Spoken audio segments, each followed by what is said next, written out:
দেখো এই হচ্ছে রৌ মাছ। রৌ মাছটা আলু দিয়ে বানাবো।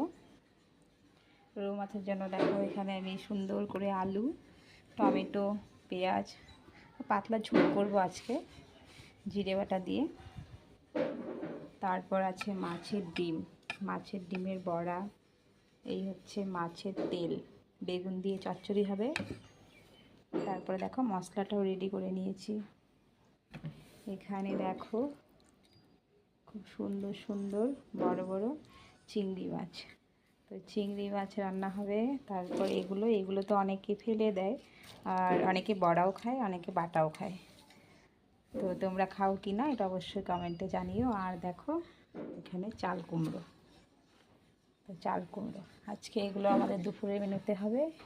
কেমন লাগলো বন্ধুরা অবশ্যই কমেন্টে জানিও। প্রতিদিনের মতো